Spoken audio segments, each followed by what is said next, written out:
Imagine surviving just a massive earth-shattering clash between two of the 8th century's absolute greatest superpowers. Like, Hmm. you're a military officer, you're thousands of miles from home, and your army has just suffered this totally catastrophic collapse, Right.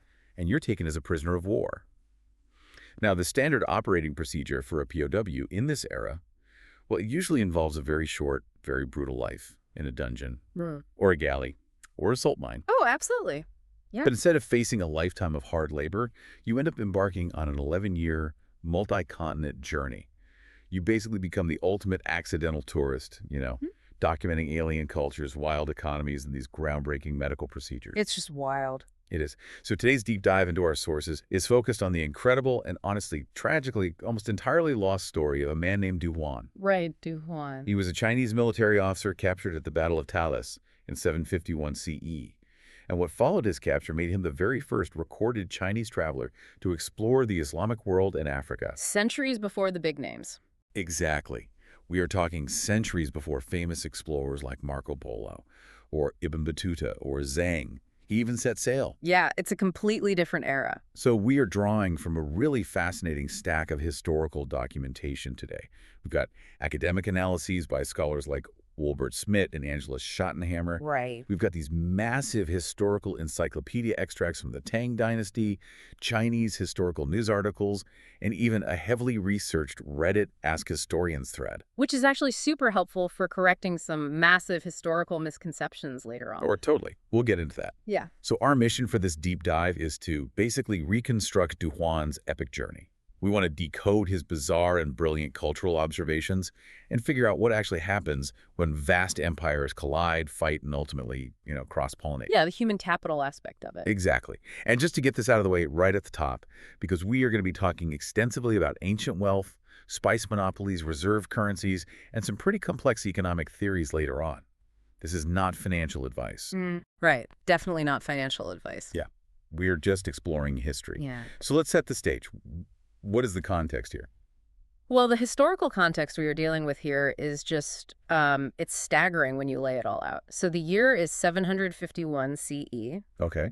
And on one side of the globe, you have the Tang Dynasty. This is often considered like a golden age of cosmopolitan Chinese culture. Right. The Tang Empire is projecting power really aggressively westward. They're pushing deep into Central Asia, and they are driven by immense wealth and a strategic necessity to secure the Silk Road trade networks. Which are basically the arteries of their entire economy. Exactly, yeah. And on the exact opposite side, expanding eastward, you have the Abbasid Caliphate. And the Abbasids were, they were relatively new on the scene at this specific moment. Very new. Yeah, the Abbasid Revolution had just overthrown the Umayyad Caliphate literally the year prior, in 750 CE. Wow, so just fresh off a revolution. Yeah, so this is a young, dynamic, and just incredibly ambitious Islamic empire.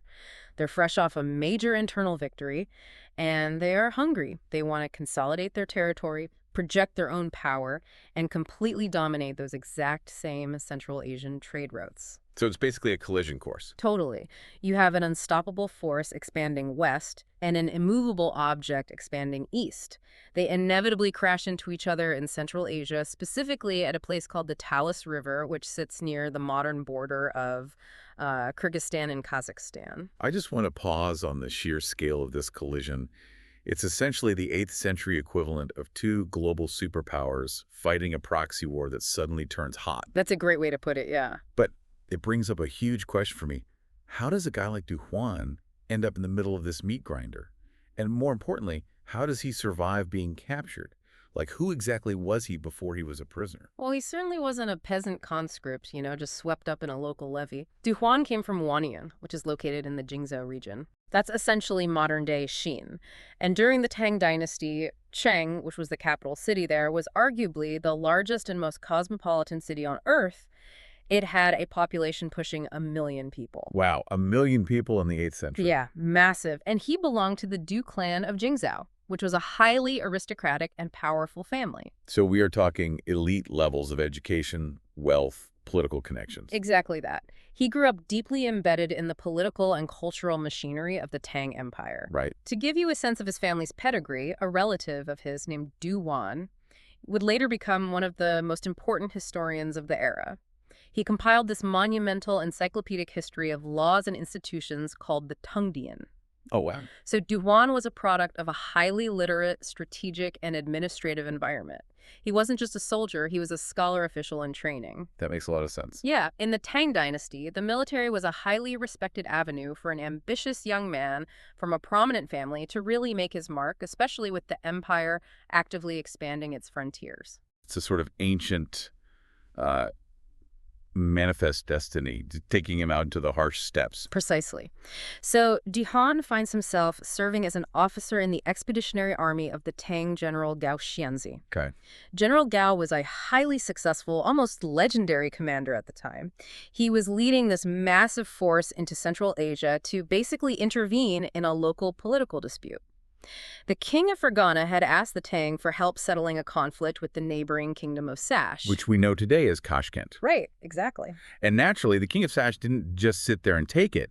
He called in the newly formed Abbasid Caliphate for backup. Right. So a local border dispute just rapidly spirals into a direct confrontation between the two most powerful militaries on the planet. It escalated incredibly rapidly. Yeah. So General Gao Xianzi's Tang forces faced off against the Abbasid army, which was commanded by Ziyad ibn Salih. Okay. The standoff at the Talas River was massive. It lasted for days. The Tang army was a highly disciplined force, equipped with advanced crossbows and heavy infantry. The Abbasids brought incredible cavalry tactics and this intense religious fervor.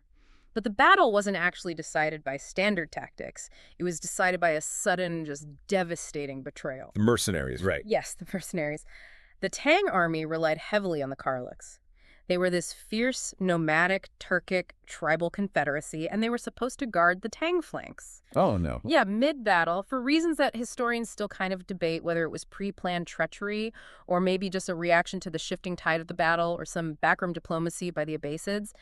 The Karluks suddenly defected. Wow. They turned on the Tang forces, so General Gao's army was entirely enveloped. It was just a catastrophic collapse. The Tang forces were slaughtered or routed, and Huan was captured along with roughly 20,000 other Chinese soldiers. Okay, 20,000 prisoners. And this is the part that totally defies typical historical logic to me. How so? Well, if you have 20,000 enemy combatants in the 8th century, feeding them, housing them, transporting them, that is a logistical nightmare. Oh, a total nightmare. Often they were just executed on the spot or marched into mines to work until they dropped. How does an elite Tang officer bypass that fate and end up with enough freedom to write a literal travelogue? This is such a crucial point. It really highlights the incredible economic and administrative sophistication of the Abbasid Arabs at that time. Right. They weren't just a conquering horde, you know. Yeah. They were state builders. When they looked at 20,000 Tang prisoners, they didn't just see mouths to feed or disposable manual labor. They recognized an unprecedented opportunity for technology transfer. Wait, really? Yeah, they wanted human capital. They systematically sifted through the prisoners to identify highly skilled Chinese artisans. That's fascinating. They were essentially conducting a massive corporate raid on Tang intellectual property. That is a very accurate way to frame it, actually. The Abbasids specifically extracted gold and silversmiths, extracting Tang metallurgical techniques. Wow. They took painters, specifically naming men like Fan Chu and Lu Qi in the historical records. They took master silk weavers like Lu Wei and Lu Li. It's a brain drain. Exactly.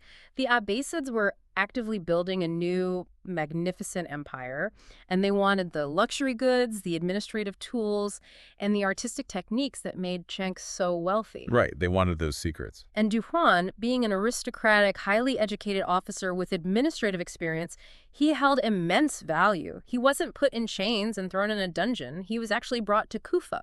And Kufa was the Abbasid capital in Iraq at the time, right? Like, this was before Baghdad was even constructed. Yeah, correct. Kufa was the beating heart of the early Abbasid political world.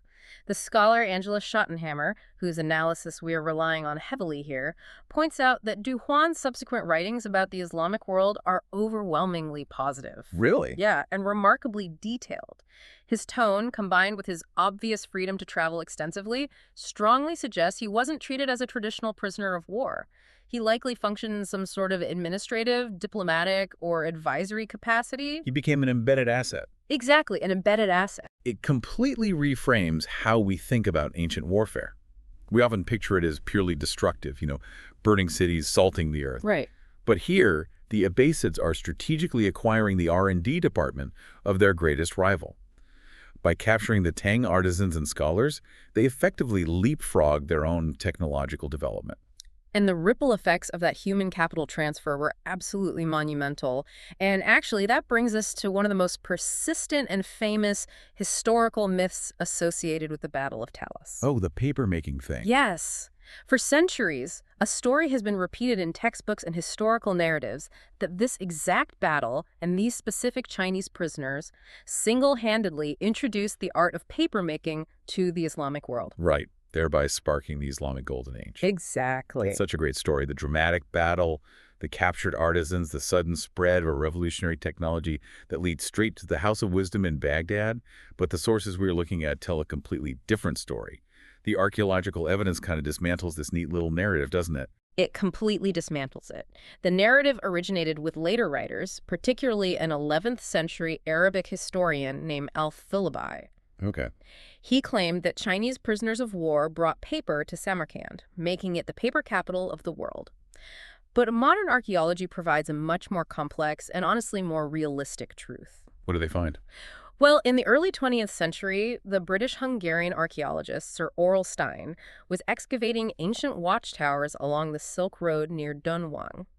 And he discovered a cache of documents known as the Sogdian Ancient Letters. And these letters were written on paper. Yes, rag paper. And the kicker is they date all the way back to 313 CE. Wow, 400 years earlier. Exactly. One of the letters was explicitly addressed to a merchant in Samarkand. So this proves, undeniably, that paper was already a known commodity moving west along the Silk Road through natural trade networks centuries before the Tang and Abbasid empires even existed, let alone fought at Talas. It's a classic case of confusing a gradual economic diffusion with a dramatic historical event. Yeah, exactly. It's like assuming the smartphone was introduced to Europe overnight just because one tech executive moved to London. You're completely ignoring the massive pre-existing global supply chains that had been slowly integrating the technology for a decade. The great man, or great event theory of history, often overshadows the slow, steady reality of merchant trade. The slow burn of commerce is usually the real driver of change. And actually, the sources offer a brilliant piece of deductive reasoning to support this, straight from Huan himself. Oh, really? Yeah. In his surviving writings, he meticulously lists the specific types of Chinese craftsmen he encountered living in the caliphate. Right. He writes down the names of the weavers, the painters, the silversmiths. He details their work, but he never at any point mentions papermakers. Which is the smoking gun. Totally. Because if you are an educated Chinese official documenting the spread of your empire's culture, and your fellow prisoners had just introduced the most revolutionary communication technology in human history to a foreign land, you would absolutely write that down. You'd be bragging about it nonstop. Exactly. So his silence speaks volumes. It strongly implies that papermaking was not some sudden miraculous novelty brought by his specific cohort of POWs. It was already an established industry that had naturally diffused through Central Asia over centuries. Right. The Abbasids likely just ramped up production because their new empire required an immense bureaucracy, and paper was vastly superior to parchment or papyrus for keeping records. So Al-Thalabi, writing hundreds of years later, just needed a dramatic origin story for why Samarkand was famous for paper, and he basically pinned it on the most famous battle in the region's history. That's the most-likely explanation. It's fascinating how myths take root. But let's shift gears and put ourselves directly into Huan's shoes for a second. He has been taken from the cosmopolitan, Buddhist, and Taoist world of Tang, China, and dropped into Kufa in the early days of the Abbasid Caliphate. The culture shock must have been absolutely blinding. Oh, it would have been a profound reorientation of everything he understood about how society functioned. But what makes his account so valuable is his tone. He documents the Abbasid Caliphate, which he refers to in his writings as dashi, with a vivid, almost clinical impartiality. Like an early ethnographer. Exactly like an early ethnographer. He observes the physical appearance of the people, noting that women cover their faces when they go out in public. He meticulously documents their religious practices, recording that they pray to heaven 5 times a day, regardless of their social standing or wealth. He even dives into their dietary laws, doesn't he? He does. He notes that they abstain from eating pork, dog, horse, and donkey meat. To a Tang aristocrat, where culinary traditions were vastly different, this would have been a highly specific and notable set of rules to write down. He also catches this incredible contradiction regarding their day of rest that I think is just deeply human. Oh, the Friday prayer thing. Yes, he writes about Jumawa, the Friday prayer and day of rest. He notes the strict rules like every seventh day is a holiday, no trade is allowed, no currency is exchanged, business completely stops. But then he casually observes that the locals spend the rest of the day drinking alcohol and acting completely ridiculous. It's like he's documenting an 8th century weekend tailgating party and scratching his head at how it fits with the strict religious laws he just described. It's such a wonderful reminder that ancient societies weren't just these monoliths of pure piety, that they had the same friction between religious ideals and everyday street behavior that we see today. Absolutely. But if we move beyond the cultural quirks, the real shock to Duan's sensibilities, the thing that clearly blew his mind as a Tang administrator, was the Islamic legal system. Right, the transition of legal liability. This is a massive point in our sources. It is. So to understand his shock, you have to understand the Tang legal code. In ancient China, the law relied heavily on a concept of collective punishment. Sometimes called guilt by association, right? Yeah, or the extermination of familial clans. If an individual committed a severe crime, particularly treason or major corruption, the state didn't just punish the offender. They would often execute or exile the entire extended family, parents, siblings, children. The logic being that the family is responsible for the moral failings of its members, and also to prevent any future blood feuds or uprisings from surviving relatives. Exactly. It was a clan-based system of liability. So when Du Huan observes the Sharia-influenced legal courts of the Abbasid Caliphate, he is astounded. I bet. He explicitly writes down his amazement that Islamic law punishes only the individual offender. He notes that even if someone is deeply involved in a criminal case, their innocent relatives are not dragged into the punishment or stripped of their property. That is a fundamental paradigm shift in how human beings organize society. You are moving from clan-based liability to individual legal responsibility. And if we look at that through an economic lens, the implications are massive. Individual property rights and individual legal liability are foundational pillars for advanced commerce and basically early forms of free market capitalism. Oh, the economic environment completely transforms when you remove the terror of collective punishment. Think about it from the perspective of an 8th century merchant, right? If you live under a system where your cousin's bad business deal or your brother's political mistake can result in the state confiscating all your wealth and throwing you in prison, you are going to be incredibly risk-averse. You wouldn't trust anyone. You won't invest in long-distance trade, you won't trust outsiders, and you will hoard wealth defensively. By isolating legal and financial liability to the individual, the Abbasid system dramatically lowered the barrier to risk-taking. It gave merchants the psychological and legal safety to innovate, to form complex partnerships, and to trade across vast distances. It's essentially created a dynamic commercial incubator.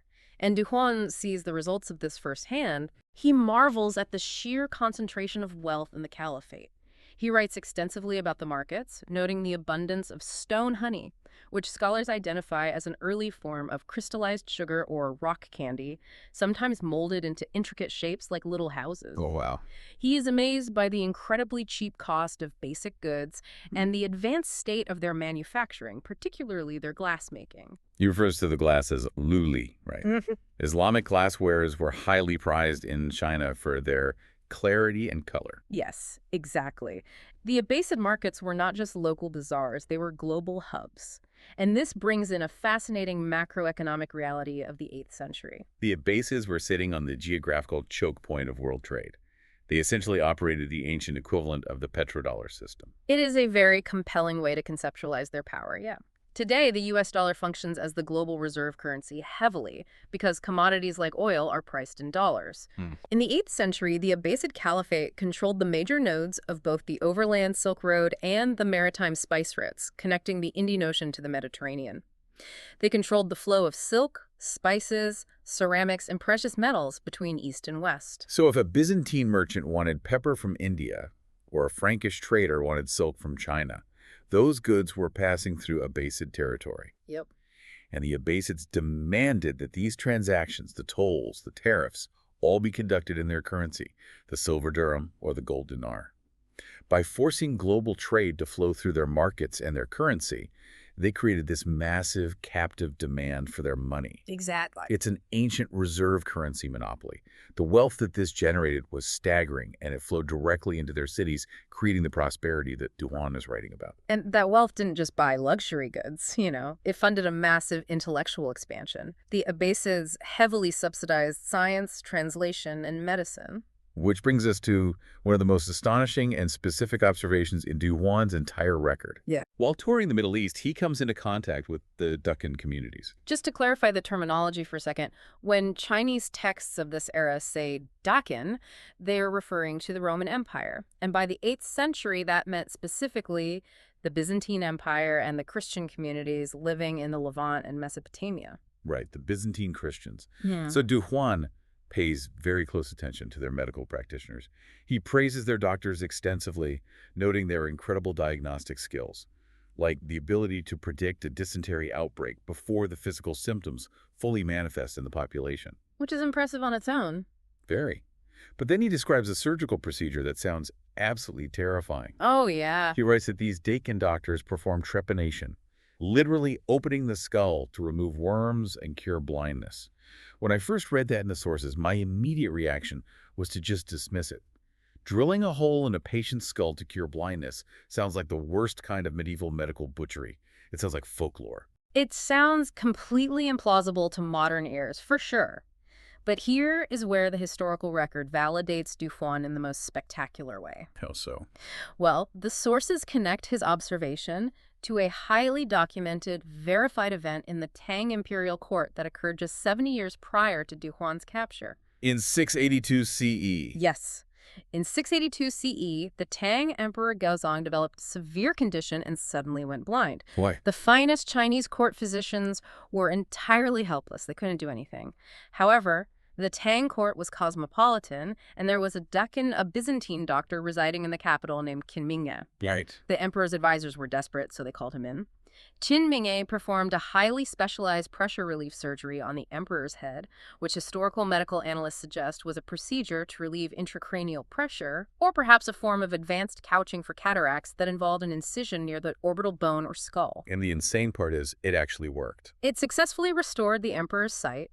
It was a legendary event in Chinese medical history. So, when Huan is wandering through the Middle East 70 years later, and he observes Byzantine doctors performing cranial surgeries to treat severe eye conditions, he isn't making up a fantasy. Right. He is observing the homeland of that exact medical tradition. He is seeing the cultural origin of the technology that cured his own emperor decades earlier. That is just phenomenal. He's closing a historical loop. He's verifying a legendary event from his homeland by witnessing the everyday practice of it in a foreign country. It just shows how far medical technology was traveling even then. It really does. But as much as we are praising his journalistic integrity, we have to address the wilder parts of his text. He wasn't entirely immune to the local folklore. Ah, you are referring to his hearsay accounts. I'm referring to the laughing baby tree. Let's talk about that. Oh, right. Huan explicitly writes down a story he heard about a tree growing on a rock in the middle of the ocean that bears fruit shaped precisely like 6-inch human babies. And supposedly, these baby fruits don't speak, but they laugh and move their hands and feet when you look at them. Yeah, that's a wild one. I mean, how does a guy who is meticulously documenting legal codes and cataract surgery suddenly start writing about magical laughing plant babies? It seems contradictory, but it actually reveals a lot about the epistemological framework of the era, basically, how people processed and categorized knowledge at the edges of the known world. Okay. Silk Road travelogues, whether European, Arabic, or Chinese, almost always blended hard, factual observation with regional mythology. We see this with Pliny the Elder in Rome, or later with Marco Polo. The crucial detail in Huan's text is that he usually prefaces these wilder stories with phrases like, "it is also said," or "the locals claim." Oh, so he is explicitly slagging it as hearsay. He's saying, I didn't see this, but this is the crazy stuff the merchants here are talking about. Exactly. And in an era of profound information asymmetry, you have to consider his baseline. He has seen massive empires fall in a single afternoon. Yep. He has seen doctors cure blindness with a drill. He has seen sand turned into perfectly clear colored glass. When the boundaries of reality are already being stretched every single day, A story from a sailor about a strange tree in a distant ocean doesn't automatically trigger the same skepticism it would today. That makes total sense. And the laughing baby tree story actually aligns with a very famous Middle Eastern myth, the Wak-Wak tree, which supposedly grew on a mythical island and bore human-shaped fruit. Yep, the Wak-Wak tree. So Duhuan is accurately reporting the folklore of the Abbasid Empire, even if the folklore itself is scientifically impossible. It's valuable anthropological data. It tells us what the people of Kufa were whispering about in the markets. What clearly drove Du Huan, reading between the lines of his surviving text, was a deep, almost obsessive ethnographic curiosity. Yeah. He wasn't just interested in bazaar, he was interested in systems. He analyzed taxation, agricultural constraints, religious rituals, and urban planning. He wanted to categorize the world, and that drive took him further than almost any other recorded person of his century. Which brings us to the most groundbreaking segment of his journey. He doesn't stay in the Middle East.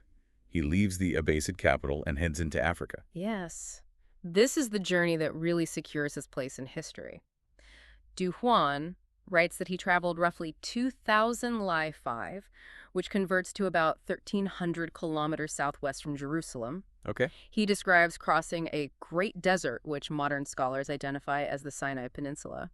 His destination was a place he recorded as Mullen, and another nearby region he called Laubosa. Geography in ancient texts can be notoriously difficult to pin down. Hmm. Where exactly was he on a modern map?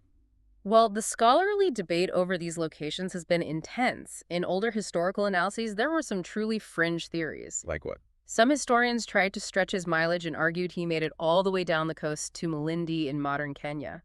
There was even a wild linguistic theory proposing he ended up in Castile, in Spain. In Spain, that's quite a stretch. Yeah, but modern scholarship, particularly the rigorous geographic and etymological work by Wilbert Smith, has decoded this with a high degree of certainty. Okay, so Smith anchors Mullen and Laubosa in East Africa. Yes. He strongly identifies Mullen as the kingdom of Makura, often referred to as Makuria, which was a powerful Christian kingdom centered around Dongola in modern-day Sudan, stretching down into Eritrea. Check. And Laubosa is identified as Al-Habasha, which is the ancient term for Abyssinia, or modern-day Ethiopia. Wow, let the magnitude of that sink in.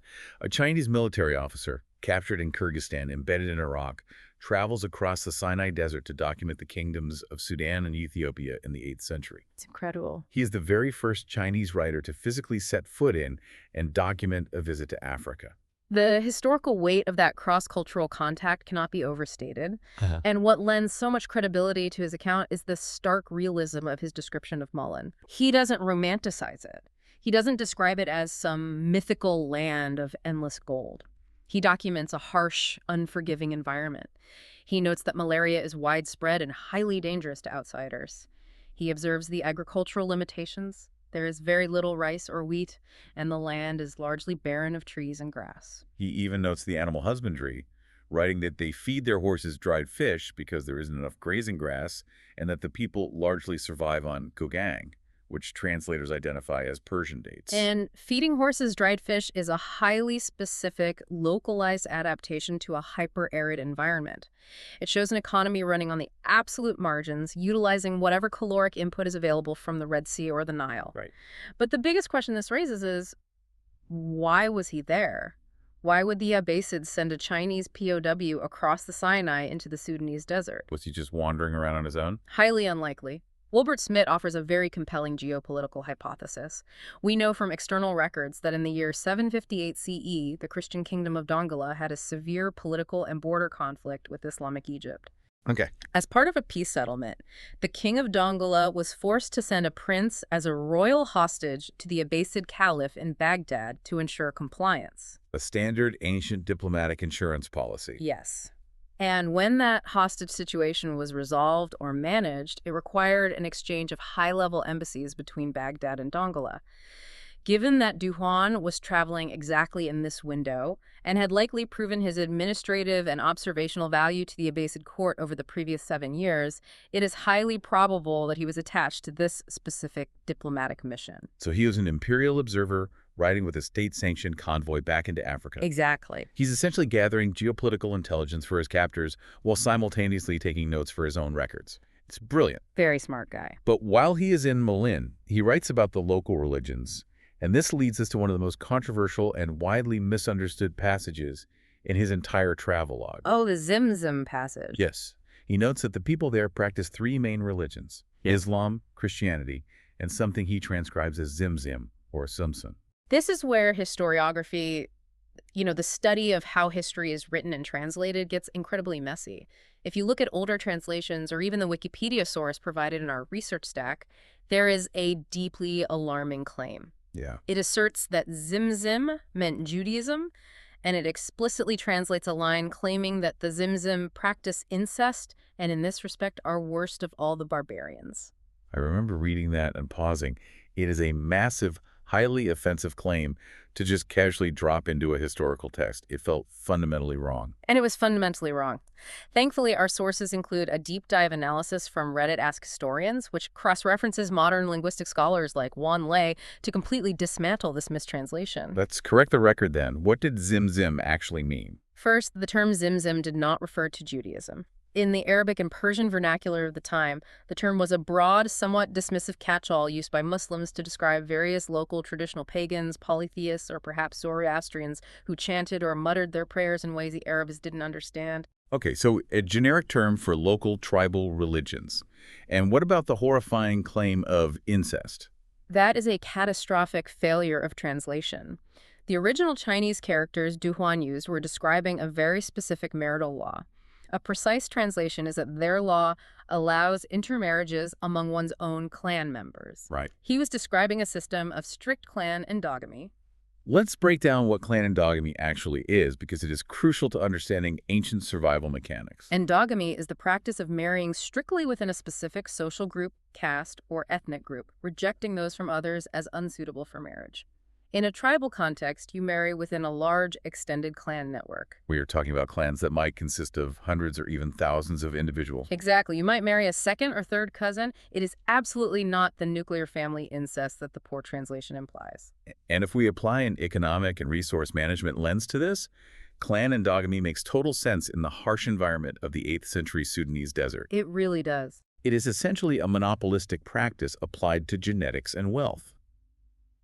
In a landscape where arable land, water rights, and cattle are scarce and vital for survival, you do not want your daughters marrying outside the tribe and taking that wealth with them. No, you definitely don't. You keep the capital, whether it's livestock, land, or control of trade routes, locked securely inside the in-group. It is a defensive economic strategy encoded into cultural law. Du Huan, coming from Tang, China, which had entirely different marriage taboos and often encouraged marrying outside one's immediate regional clan to build political alliances, simply noted this African practice as highly unusual. Right. Hundreds of years later, a sensationalist translation warped his objective observation into a moral slur. It's a powerful lesson in why critical thinking and returning to primary linguistic sources is so important in history. It really is. So Du Huan survives the Battle of Talas, becomes a geopolitical asset for the Abbasids, lives in Iraq, crosses the Sinai, documents the kingdoms of Sudan and Ethiopia, and untangles the cultural complexities of East Africa. At this point, he has been gone for 11 years. 11 years, yeah. The year is 762 CE. He decides it is time to go home. The burning question is, how? Well, he certainly wasn't going to walk back across the Central Asian steppes. The political situation there was still incredibly volatile. Instead, he utilized the maritime networks. He booked passage on a commercial merchant ship. Just a regular trade vessel? Yes.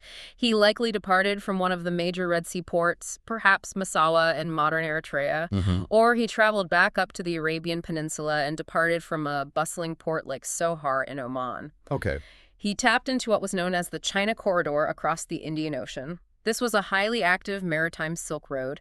Arab, Persian, and Indian dhows, riding the predictable seasonal monsoon winds, maintained a robust trade route connecting the Persian Gulf through the Strait of Malacca directly to the massive southern Chinese port city of Guangzhou. Do we know if he had to secure permission from the Abbasid Caliph to leave? Was he breaking out or was he discharged? The historical fragments we have don't explicitly say. However, the fact that he was able to secure passage on a standard commercial trade ship strongly suggests a high degree of autonomy and freedom. Right. He wasn't sneaking onto a boat. Exactly. He wasn't a fugitive fleeing in the dead of night. He was a passenger traveling on an established economic artery. Which brings up another massive question about his survival over those 11 years. To navigate the courts of Kufa, the diplomatic missions in Dongola, and the merchant ships in Oman, he must have learned the languages. Did he assimilate entirely? Did he convert to Islam? The evidence is ambiguous, but it's highly suggestive of deep integration. We know he learned Arabic, at least functionally, because he provides accurate phonetic transcriptions of Islamic terms and concepts. Oh, that makes sense. And regarding his faith, he writes about attending the Caliph's Friday sermons. He documents Islamic theology with surprising intimacy and respect. He actually writes, "They don't believe in supernatural powers, perform only sacrifice to heaven and to no one else." To be permitted into those spaces, and to write about the core tenets of the faith, without the typical disdain that ancient empires usually reserve for foreign religions, he must have crossed a cultural threshold. Whether it was a genuine spiritual conversion or just a highly pragmatic survival mechanism adopted by a brilliant administrator trying to stay alive and relevant in a foreign court, we can never definitively know. Right. But he undeniably respected and understood the culture on its own terms. So he rides the monsoon winds across the Indian Ocean, and finally, after 11 years of unimaginable travel, the ship docks in Guangzhou. He sets foot back in Tang, China. What is the homecoming like? I imagine a guy returning with a decade of intelligence on the rival superpower would be rushed to the emperor, celebrated, and given a massive estate. Tragically, that is not what happened. No. The China he returned to in 762 CE was not the China he had left in 751 CE. While Huan was away, the Tang dynasty had been nearly destroyed by the An Lushan rebellion. Right. This was one of the deadliest conflicts in human history, right? It was apocalyptic. Millions died. The economy was shattered. The magnificent capital of Cheng'an, where he grew up, had been sacked and left in ruins. Wow. The imperial court was in complete chaos, struggling just to maintain control of the provinces. The emperor had no time or resources to grant audiences to a returning POW, no matter how incredible his stories were. So he comes back to the apocalypse. What does he do? He likely traveled back to what remained of his family estate in the Jingzhou region. His clan, the Du family, accepted him back. And in the quiet aftermath of his journey, amidst the ruins of his empire, he sat down and wrote. He compiled his notes. Yeah. He compiled his 11 years of notes, memories, and geopolitical intelligence into a masterpiece called the Jingxingji, which translates to the Record of Travels. The first detailed Chinese account of the Islamic world and Africa. A book that should be sitting on the shelf next to Marco Polo's Travels or the Rila of Ibn Battuta. But it isn't. It isn't, and this is the ultimate tragedy of Huan. The Jingxingji is entirely lost to history. The physical book vanished over the centuries of war and dynastic collapse. But if the book is completely lost, how do we know any of this? How do we know about the laughing baby tree, the glass markets of Kufa, or the dried fish in Sudan? We owe everything we know to his relative, Du Yu. Decades later, Du Yu was compiling his massive encyclopedia, the Tongdian. Recognizing the immense value of his uncle's geographic and political intelligence, Du Yu copied extracts from the Jingxingji into the chapters concerning border defense and foreign hands. He saved a backup copy. He saved a tiny fragment. He copied roughly 1,500 words of Huan's text. That is it. That is the entire surviving legacy. 800 words. Yeah, which is roughly the length of a couple of pages in a modern paperback book. The entire multi-continent epic, the 11 years of observation, the detailed economic data, all reduced to a handful of paragraphs. But the impact of those 1,500 words was immense, right? Yeah. The Tang dynasty eventually stabilized, and they used his intelligence. They absolutely did. His surviving notes functioned as a literal roadmap for subsequent Chinese foreign policy. For example, in 785 CE, just over 2 decades after his return, the Tang court dispatched a major diplomatic embassy led by an official named Yang Liangyao. Okay. This embassy was sent to negotiate with the Caliph in Baghdad, and they took the sea route. Following the exact path Huan mapped out on his way home. Exactly. It is highly probable that the Tang Foreign Ministry utilized Huan's geographical, political, and cultural intelligence to navigate that mission. He didn't betray his country by surviving in the Abbasid court. He provided his homeland with unparalleled geopolitical intelligence that facilitated diplomacy for a century. Let's contextualize his achievement for a second. If we look at the pantheon of great historical travelers, how does he stack up against the household names? The contrast is really fascinating. Marco Polo traveled in the late 13th century. He was a merchant who traveled from Europe to China, stayed for over 2 decades, and dictated a massive world-changing book. Ibn Battuta traveled in the 14th century. He was a Moroccan Islamic scholar who journeyed throughout the entirety of the Islamic world, including China, over 30 years, and also dictated a massive manuscript. But both Polo and Batuta had distinct advantages. Oh, huge advantages. Marco Polo traveled during the Pax Mongolica, a period of relative stability where the Mongol Empire controlled the entire route. He literally had a passport. Ibn Battuta was traveling almost entirely within the Dar al-Islam, the unified Islamic cultural sphere, where his credentials as a religious scholar basically guaranteed him hospitality from Morocco to India. Exactly. Huan had none of those advantages. He traveled in the 8th century. He wasn't a merchant looking for profit or a scholar on a religious pilgrimage. He was a defeated soldier thrust into the terrifying unknown during a massive violent clash between rival empires. Wow. He represents a totally different archetype, the accidental explorer. He didn't set out to conquer the world or get rich. The world swallowed him whole, and he chose to meticulously observe it rather than be destroyed by it. So when modern scholars analyze those surviving 1,500 words, what is their ultimate takeaway on his legacy? Modern historians view Huan as the crucial missing link in our understanding of ancient Afro-Eurasian contact. His record provides the only contemporary Chinese eyewitness account of the early Abbasid Caliphate and the late Aksumite and Nubian kingdoms in Africa. That's huge. It is. Even his inclusion of folklore and hearsay is valued as vital data on the information networks of the 8th century Silk Road. His ultimate legacy is undeniable proof that globalization, massive cross-cultural exchange, and complex international supply chains are not modern phenomena. They were happening fiercely and dynamically in 751 CE. As we wrap up this deep dive into our sources, let's distill the core lessons here. If you are an economic policymaker, a finance professional, a banker, or even just someone trying to navigate a volatile market today, what does the story of the Battle of Talas and Huan teach you? I think the paramount lesson is the supreme value of human capital and open trade. The Abbasid Caliphate didn't achieve their golden age just by conquering land. They achieved it by actively assimilating the knowledge, technology, and skills of their rivals. Yeah. They built a unified legal and economic zone that removed the terror of collective punishment, establishing individual liability that incentivized risk-taking, complex partnerships, and the free flow of ideas. And what about on an individual level, for someone who feels like their plans have completely fallen apart, or a gambler who has lost their absolute biggest bet? For the individual, Huan is a masterclass in hedging your bets and extreme adaptability. He lost the biggest gamble of his life on the banks of the Talas River. His army was destroyed, his freedom was taken, and he was dragged into a completely alien environment. Yeah. But he didn't double down on despair. He didn't refuse to engage with his new reality. He pivoted. He learned the languages, he studied the legal codes, he made himself useful, and he observed the rules of the new game he was forced to play. He turned the ultimate tragedy into a strategy for survival. Beautifully said. So what does this all mean for you, listening right now?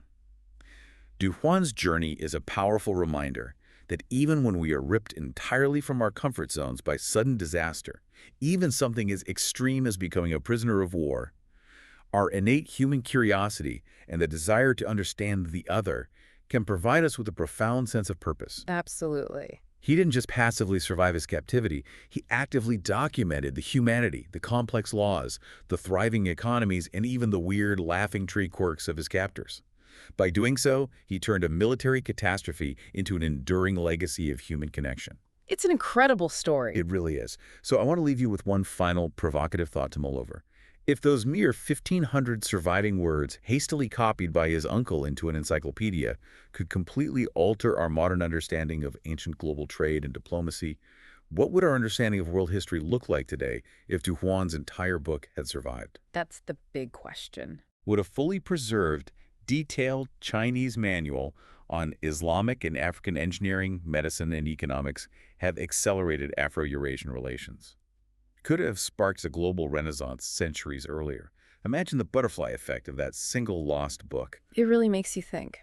And if you enjoyed exploring this lost chapter of history with us, please make sure to subscribe and like this channel for more deep dives.